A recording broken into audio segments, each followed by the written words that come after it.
சுதந்திர அமுத பெருவிழா, இந்திய அரசின் விக்யான் பிரசார் அறிவியல் பலகை, தமிழ்நாடு அறிவியல் தொழில்நுட்ப மையம் மற்றும் காரைக்குடி அழகப்பா பல்கலை சமுதாய வானொலி இணைந்து வழங்கும் அறிவியல் பலகை நிகழ்ச்சி. என்னக்கா பதில் சொல்லுக்கா, பேரண்டம் என்றால் என்னக்கா, என்னன்னா பதில் சொல்லுன்னா, கருந்துளை என்றால் என்னன்னா, என்னக்கா பதில் சொல்லுக்கா, பேரண்டம் என்றால் என்னக்கா, என்னன்னா பதில் சொல்லுன்னா, கருந்துளை என்றால் என்னன்னா. அறிவியல் பலகை கேளுங்க, அமுத பெருவிழா காணுங்க. விஞ்ஞானியாகலாம் நாமும் அறிவியல் பலகையினாலே. அறிவியல் பலகை நிகழ்ச்சியின் மூத்த ஒருங்கிணைப்பாளர்கள், சமுதாய வானொலிகளின் வழிகாட்டி டாக்டர் ஆர். ஸ்ரீதர் ஐயா அவர்கள், மதிப்பிற்குரிய பி. ஸ்ரீகுமார் ஐயா அவர்கள் மற்றும் மதிப்பிற்குரிய டிவிவி வெங்கடேஸ்வரன் ஐயா அவர்கள். குரங்கில் இருந்துதான் மனிதன் பிறந்துட்டான், பரிணாமத்தினை பரிமாறிக்கலாம். ககன்யான் திட்டத்தில் ஜகத்தினை நாம் தடுப்பதற்கு பாதை அமைப்போமே. அழகப்பா பல்கலை சமுதாய வானொலியின் அறிவியல் பலகை நிகழ்ச்சி தயாரிப்பு குழு, நிகழ்ச்சி ஒருங்கிணைப்பு நம் அழகப்பா பல்கலை சமுதாய வானொலியின் இயக்குனர் முனைவர் எம். ஜோதிபாசு அவர்கள், தயாரிப்பு மேற்பார்வை புரொடக்ஷன் எக்ஸிகியூட்டிவ் முனைவர் சி. சுமதி அவர்கள், எடிட்டிங் ஆர். ஜே. காரைக்காமாட்சி. இது அழகப்பா பல்கலை சமுதாய வானொலியில் அறிவியல் பலகை கேளுங்க. 90.8 கேளுங்க. அழகப்பா பல்கலை சமுதாய வானொலி வாயிலாக அறிவியல் பலகை நிகழ்ச்சியை கேட்டு ரசிக்கும் நேயர்களுக்கு அன்பான வணக்கங்கள். இன்னைக்கு நம்ம சூழலியல் குறித்த கலந்துரையாடல அறிவியல் பலகை நிகழ்ச்சி வாயிலாக கேட்கலாம் வாங்க. என்னக்கா பதில் சொல்லுக்கா. இந்த கலந்துரையாடல்ல நம்ம பகுதியை சேர்ந்த சர்க்கரை நோய் சிறப்பு மருத்துவர் மற்றும் சூழலியல் ஆர்வலர் மருத்துவர் மணிவண்ணன் அவர்கள் மற்றும் நம் அழகப்பா பல்கலைக்கழகத்தில் உள்ள மைக்ரோபயாலஜி துறையில் டீச்சிங் ஃபேக்கல்டியாக பணிபுரியும் டாக்டர் ஜி. சிவபிரகாஷ் மற்றும் முனைவர் பட்ட ஆய்வாளராக பயணிக்கும் ஆர். நித்யா அவர்கள். இவர்களோடு நம் அழகப்பா பல்கலை சமுதாய வானொலியின் புரொடக்ஷன் எக்ஸிகியூட்டிவ் முனைவர் சி. சுமதி அவர்களும் இணைறாங்க. சரி வாங்க நேயர்களே, அறிவியல் பலகை முதல் நிகழ்ச்சியை கேட்க தொடங்கலாம்.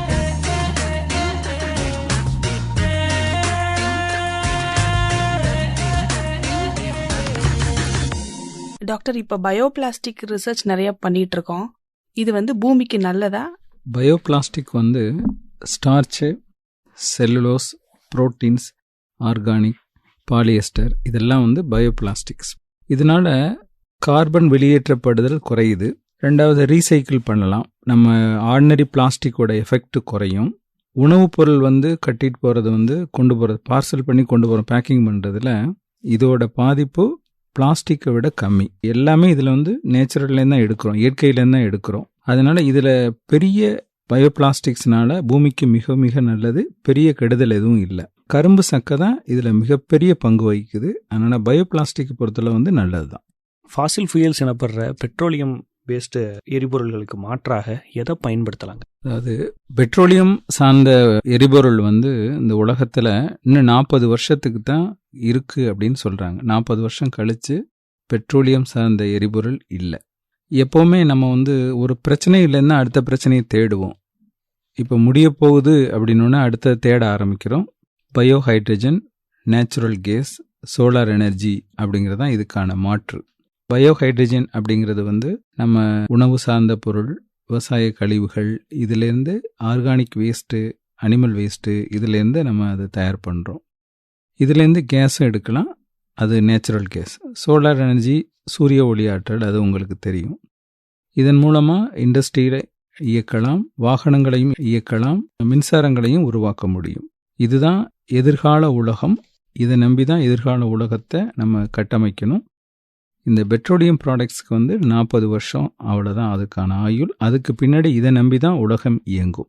இந்த பொருள்லாம் வர்றப்ப இந்த உலகம் பெட்ரோலியம் ப்ராடக்ட்ஸ்னால கார்பன் எமிஷன், அதாவது கார்பன் வெளியேற்றுதல் அதிகமாக இருக்கும். ஆனால் இதெல்லாம் வர்றப்ப கார்பன் வெளியேற்றம் குறைவாக இருக்கும். டாக்டர், பயோ ஹைட்ரஜன் அனைத்து பிரச்சனைகளையும் சமாளிக்க தீர்வாக இருக்குமா?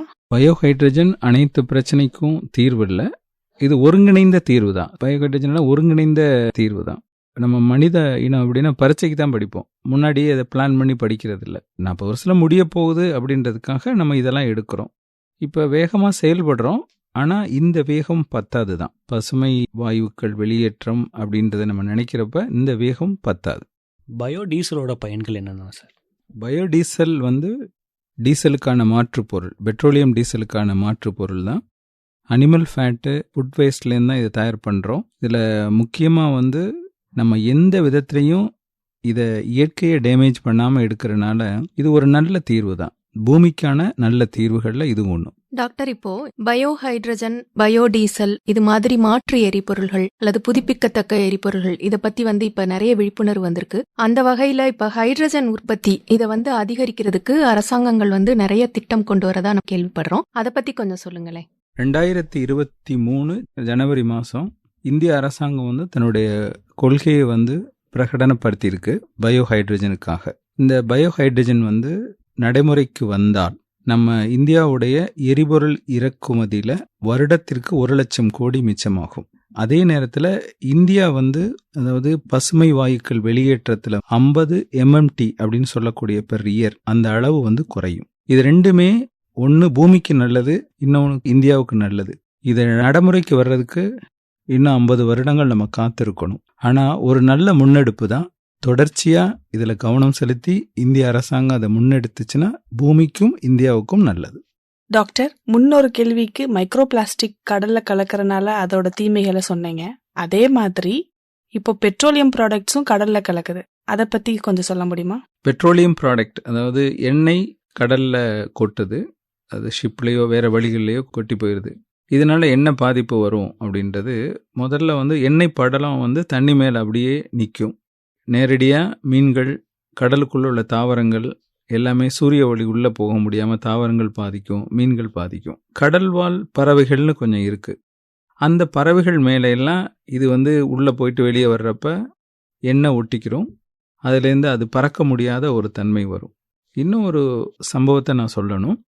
எந்த பாலூட்டி விலங்குக்கும் குட்டி போட்ட உடனே முதல்ல தன்னுடைய குட்டி அம்மாவை மோந்து பார்க்கும், அம்மா குட்டியை மோந்து பார்க்கும். இந்த முதல் ஸ்பரிசம்தான் இது தாய் இது குட்டிங்கிறத 2 பேருக்கு உணர்த்தும். இப்போ கடலில் குட்டி போடுற விலங்கு இருக்கும், டால்ஃபின், நீலத்திமிங்கலம் இந்த மாதிரி இருக்கும். இந்த நீலத்திமிங்கலமெல்லாம் 30 நிமிஷத்துக்கு ஒரு தடவை அந்த கடலோட மேற்பரப்புக்கு சுவாசம் எடுத்துட்டு தான் உள்ளே போகணும். மற்ற மீன்கள் மாதிரி நீரில் உள்ள ஓட்டுவை எடுக்காது, வெளிக்காற்றை மட்டும்தான் அதை திமிங்கலம் எடுக்கும். இப்போ மேலே பூரா எண்ணெய் படலம் படிஞ்சிருக்குன்னு வச்சுக்கோங்களேன், அது மேலே வருது. என்ன ஆகுன்றது கொஞ்சம் கற்பனை பண்ணி பாருங்க. இப்போ தாயோட உடம்பு ஃபுல்லாக பெட்ரோலியம் பூசிருச்சுன்னு வச்சுக்கோங்களேன், அல்லது குட்டியோட உடம்பு ஃபுல்லாக பெட்ரோலியம் ப்ராடக்ட் போய் பூசிருச்சுன்னு வச்சுக்கோங்களேன், அந்த நுகர்வு போயிடும். அதனால அந்த குட்டி அனாதையாயிரும், குட்டி செத்து போயிடும். இதுதான் அந்த பெட்ரோலியம் ப்ராடக்ட் அந்த பாலூட்டும் கடல்வாழ் உயிரினங்களில் நேரடியாக ஏற்படுற பாதிப்பு. எல்லா வித பாதிப்புகளையும் கடல்வாழ் உயிரினங்களுக்கும் கடலுக்கும் பூமிக்கும் ஏற்படுத்தும். பிளாஸ்டிக்னால நீர்நிலைகளில் ஏற்படக்கூடிய பாதிப்புகள்னா என்னென்ன? நீர்நிலைகளில் பிளாஸ்டிக் கலக்கிற பாதிப்புகளை 2ஆக பிரிச்சுக்கிடுவோம். ஒன்று மேக்ரோ, இன்னொன்று மைக்ரோ. மேக்ரோ அப்படிங்கிறது பிளாஸ்டிக் அப்படியே படிமமாக சேர்றதுனால மழை பெய்கிற தண்ணி பூமிக்குள்ளே இறங்காது. இதனால நிலத்தடி நீர்மட்டம் இல்லாமல் போகும். அதுக்கடுத்து மைக்ரோ பிளாஸ்டிக்ஸ் இந்த பிளாஸ்டிக் கொஞ்சம் கொஞ்சமாக டேமேஜ் ஆகி சின்ன பார்ட்டிக்கிளாக உருவாகும். அது 5 மில்லிமீட்டர் முதல் 0.01 மைக்ரோமீட்டர் வரைக்கும் இருக்கும். இது சாயிலில் கலக்கும், மண்ணோட மண்ணாக மாறிடும். இது செடி கொடிகள் வேர் இதை அப்சர்வ் பண்ணிக்கிறோம். நம்ம அந்த செடியை தான் நம்ம சாப்பிட்றோம், அதில் விளைவிக்கிற காய்கறிகளை நம்ம சாப்பிட்றோம். இதனால நம்ம உடம்புக்குள்ள அந்த ஃபுட் செயின் மூலமாக பிளாஸ்டிக் உள்ளே வந்துடுது. அப்புறம் கெமிக்கல், அந்த பிளாஸ்டிக் டேமேஜ் ஆகி மைக்ரோ பிளாஸ்டிக்காக மாறுறப்ப அந்த குளோரினேட்டட் பிளாஸ்டிக் அதோட கெமிக்கல் வெளிப்பட்டு அந்த கெமிக்கல்னால அந்த சாயிலில் உள்ள தண்ணியும் சாயிலும் பாதிப்படையும். இது அந்த உயிரினங்களில் நம்மளையும் சேர்த்து தான் ஜீன் வரைக்கும் பாதிப்பை ஏற்படுத்தும். ஹார்மோன் எஃபெக்ட்டுக்கு மிக முக்கியமான காரணம் இந்த பிளாஸ்டிக். அப்படியே கடலுக்கு போனோம்னா கடலில் உள்ள ஃபுட் செயினையும் இது பாதிக்குது. நம்ம பூமியில் உள்ள உணவு நஞ்சாயிருச்சு அப்படின்னு சொல்கிறோம். கடல் உணவு நல்ல உணவு, அதில் எதுவும் யாரும் நஞ்சை கொட்டலைங்கிறோம், அதுவும் தவறு. இதே பிளாஸ்டிக் கடலுக்கு போகிறப்ப கடல் உணவும் நஞ்சா மாறுது. ஒரு இதில் படித்தேன், தாய்ப்பால்லையும் பிளாஸ்டிக் இருக்குது அப்படிங்கிற ஒரு வரியை நான் படித்தேன். இது எல்லாமே எப்படி வருது அப்படிங்கிறது இப்போ வந்து நீங்கள் கொஞ்சம் கற்பனை பண்ணி பாருங்கள். மைக்ரோ பிளாஸ்டிக் செடிக்கு போகுது, செடியை சாப்பிட்றோம், நமக்கு வருது, தாய்மார்களுக்கு வர்ற பால் இதில் பிளாஸ்டிக் போகுது, நஞ்சுக்கொடி மூலமாக குழந்தைக்கும் போகுது, ஜீனையும் பாதிக்குது. பிளாஸ்டிக் ஏதோ ரோட்டில் போடுறதான் கெடுதல்னு நினைக்கிறீங்க. இது எங்கே போட்டாலும் கெடுதல் தான், எல்லாருக்கும் கெடுதல் தான். பூமிக்கும் மனுஷனுக்கும் எல்லா உயிரினங்களுக்கும் பிளாஸ்டிக் மிகப்பெரிய கெடுதல், அச்சுறுத்தல் தான். சிவபிரகாஷ் சார், உங்களுக்கு ஒரு கேள்வி. நுண்ணுயிரிகள் அதாவது மைக்ரோப்ஸை பயன்படுத்தி ஆற்றல் சார்ந்த தொழில்நுட்பம் எதிர்கால உலகத்தை காப்பாற்றுறதுல இதோட பங்கு மிக முக்கியம். என்னென்ன மாதிரி தொழில்நுட்பம் எதிர்காலத்துக்கு உகந்ததாக இருக்கும், அதை பற்றி கொஞ்சம் சொல்லுங்கள். 3வது தலைமுறை ஃபியூயல்ஸ் என்று சொல்லப்படுகிற 3rd ஜென்ரேஷன் ஃபியூயல்ஸில் எத்தனால், ஹைட்ரஜன், மீத்தேன் இது எல்லாமே ஃபாசில் ஃபியூயலுக்கு ஆல்டர்னேட்டாக நம்ம ரிசர்ச் போயிட்டுருக்கு. ஸோ இந்த ஆராய்ச்சிகளுக்கு எல்லாத்துக்குமே நுண்ணுயிரிகளோட பங்கு தான் ரொம்ப முக்கிய பங்காக இருக்குது. இந்தியாவை பொறுத்தமட்டில் சமீப காலமாக நீங்கள் சொன்ன மாதிரி ஹைட்ரஜனுக்கு ரொம்ப பெரிய முக்கியத்துவம் கொடுத்துருக்காங்க. அதே மாதிரி டீசலுக்கு பதிலாக எத்தனாலை பயன்படுத்துறதும் மற்ற மீத்தேன் தொழில்நுட்பத்தை பயன்படுத்துறதும் ரொம்ப அதிகமாக வளர்ச்சி அடைஞ்சிக்கிட்டு இருக்கு. இது எல்லாத்துக்கும் மூல காரணம் நுண்ணுயிரிகள் தான். ஸோ இந்த நுண்ணுயிரிகளோட பயன்பாடு ரொம்ப அதிகமாக இந்த சமீப கால ஆராய்ச்சிகளில் நம்ம பயன்படுத்திக்கிட்டு இருக்கோம் சார். சார், இப்போ சமீபத்தில் நீங்கள் விகடனில் ஒரு தொடர் எழுதி முடிச்சிங்க, முடிவில்லா சமவெளியில் முடிவற்ற ஊர்வலம் அப்படின்னு சொல்லிட்டு. அதில் நான் படித்தேன், நீங்கள் சொல்லியிருந்தீங்க சூழலை கெடுக்கும் தலைமுறை வேறு, அதற்கான விலையை தரும் தலைமுறை வேறு அப்படின்னு சொல்லிட்டு. அதை பற்றி கொஞ்சம் சொல்லுங்களேன் சார். சூழலை கெடுக்கும் தலைமுறை வேறு, அதற்கான விலையை தரும் தலைமுறை வேறு. இது வந்து என்னுடைய கருத்தில் கென்யாவில் மிகப்பெரிய சூழலியல் செயல்பாட்டாளர், நோபல் பரிசு வின்னர் வங்காரி மாத்தாயோட கருத்து. அந்த வார்த்தை எனக்கு ரொம்ப பிடிக்கும். ஏன்னா எவ்வளவு அனுபவிக்க முடியுமோ அந்த பூமியில் எல்லாமே அனுபவிச்சுடுறோம். எவ்வளவு கெடுக்க முடியுமோ அவ்வளவையும் கெடுத்து வச்சிடறோம். கெடுத்து வச்சுட்டு நம்ம அதிகபட்சம் இன்னொரு 40-50 வருஷத்தில் இப்போ இருக்கிற தலைமுறை போயிடும். ஆனால் அதோட விளைவுகளை வந்து இன்னும் 50 அல்லது 100 வருஷம் கழித்து வர்ற தலைமுறை தான் சந்திக்க போகுது. தஞ்சாவூர் போகிறோம், பிரகதீஸ்வரர் ஆலயத்தை பார்க்குறோம், ராஜராஜன் கட்டினது அப்படின்னு சந்தோஷமாக நம்ம முன்னோர் கட்டினது அப்படின்னு சொல்கிறோம். மீனாட்சி அம்மன் கோயில் பார்க்குறோம், எத்தனையோ இடங்களை பார்த்துட்டு இது முன்னோர்கள் கட்டினது அப்படின்னு சொல்லி பெருமையாக நம்ம அதை போய் பார்த்துட்டு வர்றோம். இன்னும் 50 வருஷம் 100 வருஷம் கழித்து நம்ம தலைமுறை என்ன சொல்ல போகுது? பிளாஸ்டிக் எல்லாம் போட்டு நாசமாகிட்டு அவன் செத்து போயிட்டான் அப்படின்னு தான் சொல்ல போகுது. ராஜராஜன் கட்டின மாதிரியே நம்முடைய சொல்ல போகிறாங்க? இல்லை. இந்த ஒரு விழிப்புணர்வு நம்ம எல்லாருக்கும் வரணும். இப்போ ஒவ்வொருத்தரும் நம்மளால் என்ன செய்ய முடியும் அப்படின்றத நம்ம பார்க்கணும். இப்போ நம்ம இந்த சம்மர் ஊட்டிக்கு போகணும், கொடைக்கானல் போகணும் அப்படின்னு எல்லாருமே நினச்சிட்டு போகிறோம். இந்த ஊட்டி கொடைக்கானல் இப்போ நம்ம இவ்வளவு மக்களும் போயிட்டு அவ்வளவு குப்பையை அங்கே போட்டுட்டு வந்து அந்த ஊட்டி கொடைக்கானல் எவ்வளவு நாள் இருக்க போகுது? அந்த தாட்டு ஒவ்வொருத்தருக்கும் வரணும். இங்கேருந்து கிளம்புற இந்த இதை கேட்டுட்டு இருக்க ஒவ்வொருத்தரும் நீங்கள் ஊட்டிக்கு போகும்போதும் சரி, கொடைக்கானல் போகும்போதும் சரி, ஒரு பெரிய பையோ ஒரு பெட்டியோ கொண்டு போங்க. நீங்கள் பயன்படுத்துகிற ஒவ்வொரு பிளாஸ்டிக்கு, குப்பை எல்லாத்தையும் அழகாக பேக் பண்ணி அப்படியே கொண்டுட்டு வந்துடுங்க. நம்ம ஊரையாவது கெடுத்துருவோம், ஊட்டி கொடைக்கானலாவது மிச்சம் இருக்கட்டும். இந்த மாதிரி ஒவ்வொருத்தரும் நினச்சி பார்த்தீங்கன்னா அடுத்த தலைமுறை, இன்னும் 100 வருடங்களுக்கு பின்னாடி வர தலைமுறை கொஞ்சமாவது இந்த பூமியில் வாழ்கிறதுக்கான சூழ்நிலையும் இடமும் அதுக்கான சுற்றுப்புறமும் கரெக்டாக இருக்கும். ஆனால் எல்லாத்தையும் நம்ம கெடுத்துட்டோம் அப்படின்னா அந்த பூமி வாழ லாயக்கற்றதாக மாறிடும். என்னுடைய தொடர் எழுதி முடித்தோன்னா என்னுடைய நண்பர் ஒருத்தர் ஃபோன் பண்ணி சொன்னார், நீங்கள் எழுதுனதெல்லாம் படித்தேன் சார், படிச்சுட்டு இந்த மனுஷன் தோன்றாமல் இருந்திருக்கலாம் போல இருக்கு, அந்த அளவுக்கு அழிச்சு வச்சிருக்கான் அப்படின்னு சொல்லி சொன்னார். அதுதான் நிதர்சனமான உண்மை. நம்ம முடிஞ்சளவு நாங்கள் எழுதுறதோட சொல்கிறதோட இப்போ இன்னைக்கு பேசிகிட்டு இருக்கோட நோக்கம் வந்து பூமியை கொஞ்சம் வாழ வைங்க, பூமி நம்மளை வாழ வைக்கும் அப்படிங்கிறது தான். ரொம்பவே சிறப்பாக சொன்னீங்க சார். இப்போ சூழலை கெடுக்கிற தலைமுறையாக மட்டும் இல்லாமல் இருக்கிறதுக்கான முன்னெடுப்புகளை நீங்கள் செஞ்சுக்கிட்டு இருக்கீங்க அப்படிங்கிறது வந்து எங்களுக்கு நல்லாவே தெரியும். அதை பற்றி கொஞ்சம் நம்ம நேயர்களுக்கும் தெரிஞ்சுக்கிட்டோம் அப்படிங்கிறதுக்காக இந்த கேள்வி கேட்குறேன். நீங்கள் வந்து இந்த சூழலியல் சார்ந்து இந்த நிறைய சேவைகளை வந்து செஞ்சுட்டு இருக்கீங்க இந்த பகுதியில், காரைக்குடி இந்த சுற்றி உள்ள பகுதிகளையும். இதில் வந்து முக்கியமாக நீங்கள் செய்யக்கூடிய பணிகள் என்னென்னங்க சார்? என்னுடைய முக்கியமான சூழலியல் சார்ந்த பிரச்சனைகளில் நம்ம அதை சொல்ல போகும்போது நீங்கள் செஞ்சதெல்லாம் சொல்கிற மாதிரி ஒரு இது வரும். இருந்தாலும் அது அடுத்தவங்களுக்கு ஒரு விழிப்புணர்வை தரும் அப்படின்றதுனால நான் சொல்கிறேன். ஒரு 17-18 வருஷமா அந்த சூழலியல் சார்ந்த பிரச்சனைகளை என்னால் முடிஞ்ச அளவு கவனம் செலுத்துறேன். முக்கியமா பத்திரிகைகள்ல எழுதுறது, சூழலியல் கட்டுரைகள் எழுதுறது, இந்த மாதிரி பொதுவெளியில பேசுறது, பள்ளிகள் கல்லூரிகளுக்கு போய் சூழலியல்னா என்ன, பிளாஸ்டிக்கோட தீமை என்ன, மரங்களோட நன்மை என்ன, நம்ம எந்த அளவுக்கு எடுத்துக்கிட்டு இருக்கோம் அப்படிங்கிற அவேர்னஸ் கொடுக்குறோம். அது மிகப்பெரிய இது வந்து ரெகுலராக ஒரு 15-16 வருஷமா பள்ளி கல்லூரிகளில் பண்ணுறோம். இது ஒன்று. அதுக்கடுத்து இப்போ முதுமலை, மேகமலை இந்த மாதிரில பேர்ட் ரிசர்ச் பண்ணுறோம். பேர்ட்ஸு, அதோட வாழ்விடங்கள் என்ன, எவ்வளவு பேர்ட்ஸ் இருக்குது, முன்னாடி பார்த்ததுக்கு எவ்வளவு தூரம் இப்போ அழிஞ்சு போயிடுச்சு அப்படிங்கிறத பார்க்குறோம். அதை பார்த்து அதுக்கான ரிப்போர்ட்ஸ் எல்லாம் முதல்ல ஒரு 4 வருஷத்துக்கு முன்னாடி முதுமலையார் ரிப்போர்ட்ஸ் வந்து கவர்மெண்ட்டை ஹேண்ட் ஓவர் பண்ணியிருக்கோம். இப்போ மேகமலை முடிய போகுது, அதையும் கவர்மெண்ட்டை ஹேண்ட் ஓவர் பண்ணுவோம். இது வந்து ஏன் இந்த மாதிரி மாறுதுன்றதை கவர்மெண்ட் முடிவு சொல்லி நாங்கள் சஜஷன் கொடுத்துருவோம். அதை முடிவெடுக்கிற இடத்துல அரசாங்கம் இருக்கும். அதுக்கடுத்து நம்ம ஊரில் செய்கிறது, இப்போ நம்ம ஊரில் வந்து அந்த மாதிரி காடுகள் கிடையாது. இப்போ சிவகங்கை மாவட்டத்தில் அந்த மாதிரி கிடையாது. கோவில் காடுகள், இந்த கோவிலை சுற்றி சின்ன சின்ன காடுகள் இருக்குது. இப்போ நம்ம சிவகங்கை டிஸ்ட்ரிக்டில் கோவில் காடுகள் ரொம்ப ஃபேமஸ். மக்களுக்கு வந்து கடவுள் மேலே இருக்கிற பக்தினாலையும் பயம்னாலையும் அந்த கோவிலை சுற்றி ஒரு சின்ன சின்ன காடை மிச்சம் வச்சுருப்பாங்க. இது சாமி விட்டு காடு, இல்லை அதுலேருந்து ஒரு விறகு கூட எடுக்க மாட்டாங்க.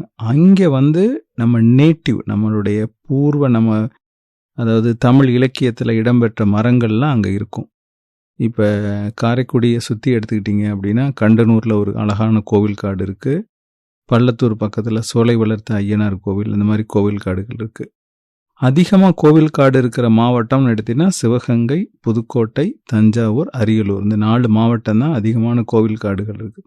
இந்த கோவில் காடுகளில் போயிட்டு நாங்கள் இந்த மரங்கள், பறவைகள், என்னென்ன மிற்ற உயிரினங்கள் இருக்குது அப்படிங்கிறத ஆவணப்படுத்தி அதை அரசாங்கத்துக்கு தமிழ்நாடு பயோடைவர்சிட்டி போர்டு அதுக்கு அனுப்பிச்சு அந்த கோவில் காடுகளை பாதுகாக்கப்பட்ட பகுதியாக டிக்ளேர் பண்ணுறதுக்கான முயற்சிகளை நம்ம பண்ணிக்கிட்டு இருக்கோம். அதை தாண்டி இப்போ நம்ம இந்த வருஷம், அதாவது 2023 ஜூன் மாதத்துலேருந்து இப்போ ஒவ்வொரு கோவிலுக்கும் ஒரு தல மரம் இருக்கும். அது தல விருட்சம்னு சொல்லுவோம். அது மாதிரி அந்த தல விருட்சத்தை கொஞ்சம் மாடிஃபை பண்ணி ஒவ்வொரு ஸ்கூலுக்கும் ஒரு தல விருட்சம் அப்படின்ற ஒரு ப்ராஜெக்டை ரெடி பண்ணியிருக்கோம். ஒவ்வொரு ஸ்கூல்லையும் அழியும் நிலையில் உள்ள மரங்கள், நான் சொல்கிறது நம்ம ஊரில் சாதாரணமாக வைக்கிற வேப்ப மரம், புளிய மரம், புங்க மரம் இல்லாமல் அழியும் விளிம்பில் உள்ள மரங்களை தேர்ந்தெடுத்து ஒரு ஸ்கூலில், ஒரு உதாரணத்துக்கு ஒரு வன்னி மரம் அப்படின்னா அந்த ஸ்கூலுக்கு தலைமரம் வன்னி மரம் அப்படின்னு சொல்லி அவங்களுக்கு புரிய வச்சு ஒரு 5 மரம் அந்த ஸ்கூலில் நட்டு அதை வளர்க்குறது. ஒரு 2 மாதம் அல்லது 3 மாதத்துக்கு ஒருக்க அதை போய் ரெகுலராக பார்வையிட்டு எந்த ஸ்கூலில் நம்ம வளர்த்துருக்காங்களோ அவங்கள கூப்பிட்டு அதுக்கு பரிசு கொடுக்கறது, அந்த பசங்களை என்கரேஜ் பண்ணுற மாதிரி, இந்த மாதிரி எங்களுடைய தொடர் முயற்சி கடந்த பல வருடங்களாக போயிட்டுருக்கு. இந்த வருஷத்துக்கான ப்ராஜெக்ட் நாங்கள் இதை எடுத்திருக்கோம். எங்களோட முயற்சி போய்கிட்டே தான் இருக்கு. ரொம்பவே சிறப்பான செய்திங்க சார்.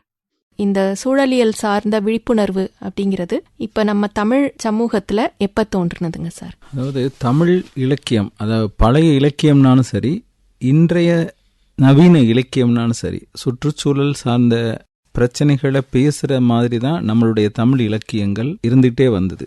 ஏன்னா ஒவ்வொரு மனிதனுக்கும் ஒரு சோசியல் இன்டெலிஜென்ஸ், அதாவது சுற்றுச்சூழல் சார்ந்த ஒரு நுண்ணறிவை அந்தந்த காலகட்டத்தில் வாழ்ந்த அறிஞர்கள், அது பழந்தமிழ் இலக்கியமாக இருக்கட்டும், இன்னைக்கு வர நவீன இலக்கியமாக இருக்கட்டும், எழுத்துக்களாக இருக்கட்டும், இந்த மாதிரி பேச்சுக்களாக இருக்கட்டும், அதை மனிதனுக்கு எல்லாரும் எல்லா அறிவும் பெற்றவர்களாக இருக்க வாய்ப்பு இல்லை. அந்த அறிவை அந்த இலக்கியங்களும் புத்தகங்களும் பேச்சுக்களும் தொடர்ச்சியாக கொடுத்துக்கிட்டே தான் வந்துச்சு. சங்க இலக்கியங்களை வாசிக்கிறப்ப தமிழ்நாடு ஒரு காலத்தில் எவ்வளவு செழுமையான தாவரங்கள், உயிர்கள் இருந்தது அப்படிங்கிறது பார்க்குறப்பவே கொஞ்சம் ரொம்ப ஆச்சரியமாக இருக்கும். ஒரு சின்ன உதாரணம், கொல்லிமலையை பற்றிய ஒரு குறிப்பு குறுந்தொகையில் வருகிறது. உணவில்லாத, அதாவது வறட்சி காலங்களில் உணவில்லாத நேரங்களில் அங்கே இயற்கையாக இறந்த யானையின் கொம்பை விற்று தானியங்கள் வாங்குவார்கள் அப்படின்ற ஒரு குறிப்பு இருக்கும். கடுங்கன் வேளத்து கோடு நொடுத்து உண்ணும் வல்வில் ஓரி கொல்வி குடவர், அது குறுந்தொகையில் 100வது பாடலில் வருது. இந்த குறிப்பு வந்து அந்த யானை தந்தத்தை கொடுத்துட்டு அதுக்கு பதிலாக உணவு வாங்கிட்டாங்க அப்படின்னு கொல்லிமலையை பற்றி ஒரு குறிப்பு. இன்னைக்கு நீங்கள் கொல்லிமலையில் போனால் எந்த வன உயிரினமும் கிடையாது, முக்கியமாக யானை கிடையாது. இது கால மாற்றம், கொஞ்சம் கொஞ்சமாக அங்கெல்லாம் அதை அழிச்சுக்கிட்டே வந்திருக்கு. அதாவது இப்போ நம்ம சோலைக்காடு, வனாந்திர சோலைக்காடில் நம்ம பயணிக்கிற போகிறப்ப செடிகள், கொடிகள், பூக்கள், எறும்புகள், சிலந்தி, பட்டாம்பூச்சி, சில்வண்டோட சத்தம், முயல்கள், மான்கள், நரிகள், அந்த மாதிரி எல்லா பல்லுயிர் சூழலும் இருக்கும். ஆனால் செயற்கையாக வளர்க்கப்பட்ட தேயிலை காட்டில் பறவையோட சத்தத்தையோ வண்டுகளின் ரீங்காரத்தையோ நம்ம பார்க்க முடியாது. அது செயற்கையாக உருவாக்கப்பட்ட காடுகள். ஏறக்குறைய என்னுடைய வார்த்தைகளை நான் சொல்லணும்னா அது பசுமை பாலைவனம். பாலைவனங்கிறது எதுக்குமே வளராது.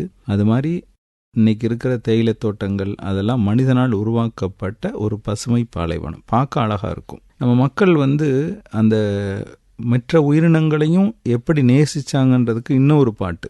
மரம் கொல் காணவன் புறம் துளர்த்து விந்திய பிறங்கு குழல் இரடி காக்கும் சொல்லி குறுந்தொகையில் 214வது பாடல் இருக்கு. அதாவது ஒரு விவசாயம் செய்கிற விவசாயி எல்லா நெல்லையும் அறுத்து வீட்டுக்கு கொண்டு போகிறப்ப, அதாவது அவனுடைய வெள்ளாமை வீட்டுக்கு கொண்டு போகிறப்ப ஒரு குறிப்பிட்ட பகுதியை அப்படியே விட்டுட்டு போயிடறானா.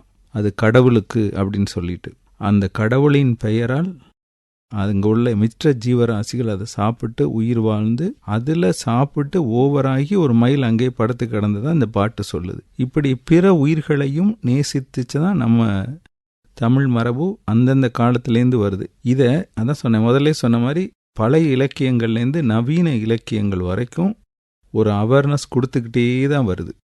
இதைத்தான் சோசியல் இன்டெலிஜென்ஸ், அதாவது சுற்றுச்சூழல் சார்ந்த நுண்ணறிவும் மனுஷனுக்கு வேணும் அப்படிங்கிறது இந்த இலக்கியங்கள் இன்னைக்கும் வரைக்கும் நம்ம கொடுத்துக்கிட்டே இருக்கு. சங்க இலக்கியங்கள்லேருந்தே இந்த சூழலியலுக்கான நுண்ணுணர்வு நமக்கு இருந்திருக்கு அப்படிங்கிறத ரொம்ப சிறப்பாக சொன்னீங்க சார். ஒரு சிறு சம்பவத்தை சொல்கிறேன். அதாவது என்னுடைய வீட்டில் ஒரு நாய் வளர்த்தோம், இப்போ வளர்த்துட்டு இருக்கேன். அந்த நாய் மாதத்துக்கு ஒரு நாள் அதுக்கு வயிறு சரியில்லை அப்படின்னா சாப்பிடாது. 2 நாள் விரதம் இருக்கும். போயிட்டு ஏதாவது பச்சை இலை கிழங்கு முளைச்சிருக்கதை சாப்பிடும், வாந்தி எடுக்கும், கம்ப்ளீட்டாக வயிறை காலி பண்ணிட்டு 1 நாள் 2 நாள் அப்படியே இருக்கும். அப்புறம் வயிறு சரியான பின்னாடி அது சாப்பிட ஆரம்பிக்கும். இந்த டெக்னாலஜியை என்கிட்ட வர்ற நோயாளிகளுக்கு நான் பயன்படுத்தி பார்த்தேன். அதாவது உடம்பு சரியில்லை அப்படின்னு சொல்லிட்டு முக்கியமாக வயிறு சரியில்லைன்னு வர்றவங்களுக்கெல்லாம் 1 நாள் வயிறை காலி பண்ணி வயிறை ரெஸ்ட் எடுக்க வச்சு அதுக்கான இன்ஜெக்ஷன் ட்ரிப்ஸ் எல்லாம் போட்டு வயிறு ரெஸ்ட் கொடுத்த பின்னாடி வயிறு பழைய நிலைமைக்கு திரும்புறதை என்னுடைய அனுபவத்தில் நிறைய பார்த்துருக்கேன். இந்த டெக்னாலஜி எனக்கு கொடுத்தது என்னுடைய நாய். இப்படி நம்ம இயற்கை நமக்கு நிறைய கொடுத்துக்கிட்டே கொடுத்துக்கிட்டே இருக்கு. நம்ம செய்ய வேண்டியதெல்லாம் அந்த இயற்கையை விட்டு வைக்கணும். நீங்கள் உடனே போய் நான் என்ன செய்யலாம் அப்படின்ற எண்ணம் ஒவ்வொருத்தருக்கும் தோணும். முக்கியமாக என்ன செய்யலான்றப்ப நம்மளால் முடிஞ்சது ஒரு பிளாஸ்டிக் பாட்டிலை தவிர்க்கலாம். எங்கெங்கே சிறு சிறு காடுகள், இந்த கோவில் காடுகள்லாம் நம்ம காரைக்குடியை சுற்றி நிறைய இருக்குது. அந்த காடுகளை பாதுகாக்கிறதுக்கான முயற்சிகள் பண்ணலாம். ஒன்றுமே பண்ண முடியலை, ஒரு மரத்தையாவது நட்டு வளர்க்கலாம். அதுவே நீங்கள் இந்த இயற்கைக்கு செய்யும் மிகப்பெரிய கைமாறு. முக்கியமாக வேட்டையாடப்பட்ட உயிரினங்கள் எதுவும் நீங்கள் சாப்பிட வேண்டாம். நீர்நிலைகளை மாசுபடுத்த வேண்டாம். எல்லா சாக்கடையும் அங்கே கொண்டு போய் திருப்ப வேண்டாம். உங்கள் வீடுகளில் மழைநீர் சேகரிப்பை பலப்படுத்துங்க. எங்கெங்கே சுற்றுலாவுக்கு போனாலும் அப்போ முடிஞ்ச அளவு பிளாஸ்டிக் பொருளை எடுத்துகிட்டு போகாதீங்க. தவிர்க்க முடியலன்னா அந்த பிளாஸ்டிக் பொருள்களை மறையில் விட்டுட்டு வராமல் அதை கொண்டுட்டு நம்ம ஊர் குப்பையிலே சேர்த்துக்கோங்க. எல்லாருக்கும் ஒரு விழிப்புணர்வு கொடுக்கறதுக்காக தான் இவ்வளோ பெரிய பிரச்சாரத்தை நம்ம முன்னெடுக்கிறோம். உங்களால் சிறு சிறு இடங்கள் இருந்தால் மியாவாக்கி முறையில் அங்கே சின்ன சின்ன காடுகளை உருவாக்குங்க. இந்த உருவாக்குற சிறு காடுகள் நிறைய உயிரினங்களுக்கு வாழ்க்கை கொடுக்கும். இந்த பயோமிமிக் டெக்னாலஜி பற்றி நீங்கள் சொன்னதோன்னே எனக்கு ஒரு பாடல் ஞாபகம் வந்தது சார். அதில் கூட வந்த நாள் முதல் இந்த நாள் வரை வானம் மாறவில்லை, வான்மதியும் மீனும் கடல் காற்றும் மலரும் மண்ணும் கொடியும் சோலையும் நதியும் மாறவில்லை, மனிதன் மாறிவிட்டான் அப்படின்னு. அதனாலதான் மனிதன் மாறினதுனாலதான் இந்த தலைப்பு, இந்த வைல்ட் லைஃப் டே, இது எல்லாத்துக்குள்ளயுமே நம்ம போறோம். இதே பாடல்ல பறவையை கண்டான் விமானம் படைத்தான், பாயும் மீன்களில் படகினை கண்டான், எதிரொலி கேட்டான் வானொலி படைத்தான், எதனை கண்டான் பணம்தனை படைத்தான்னு ரொம்ப அழகா சொல்லியிருப்பாரு கவிஞர். அது மாதிரிதான் இந்த பயோமிமிக்க ஃபாலோ பண்ண வரைக்கும் ரொம்ப நல்லா தான் இருந்தது.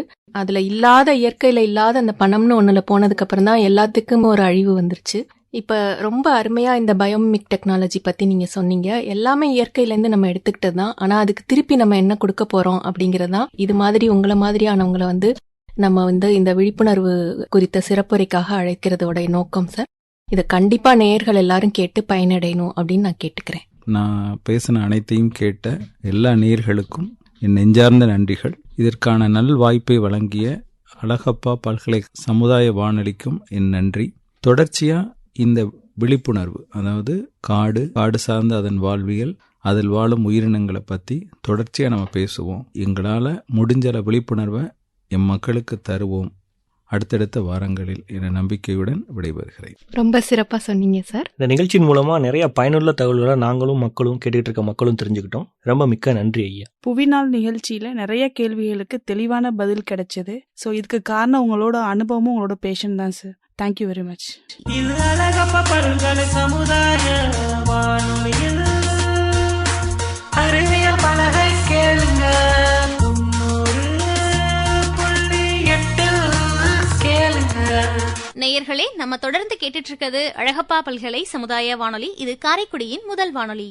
அறிவியல் பலகை நிகழ்ச்சியில சுற்றுச்சூழல் விழிப்புணர்வு குறித்த இந்த அருமையான கலந்துரையாடல்ல பயணித்த காரைக்குடியை சேர்ந்த சர்க்கரை நோய் சிறப்பு மருத்துவர் மற்றும் சூழலியல் ஆர்வலர் டாக்டர் எம் மணிவண்ணன் அவர்களுக்கும், நம்ம அழகப்பா பல்கலைக்கழக நுண்ணுயிரியல் துறையை சேர்ந்த teaching faculty doctor G Sivaprakash அவர்களுக்கும், முனைவர் பட்ட ஆய்வாளர் ஆர் நித்யா அவர்களுக்கும் நம்ம அழகப்பா பல்கலை சமுதாய வானொலியின் சார்பாக நன்றிகள். இந்த நிகழ்ச்சி இத்துடன் நிறைவடைந்தது. இந்த நிகழ்ச்சி குறித்த கருத்துக்கள், பின்னூட்டங்கள் நம்ம அழகப்பா பல்கலை சமுதாய வானொலியோட மின்னஞ்சல் முகவரிக்கு வரவேற்கப்படுகின்றது. மின்னஞ்சல் முகவரி சொல்ற நண்பர்களே குறிச்சுக்கோங்க.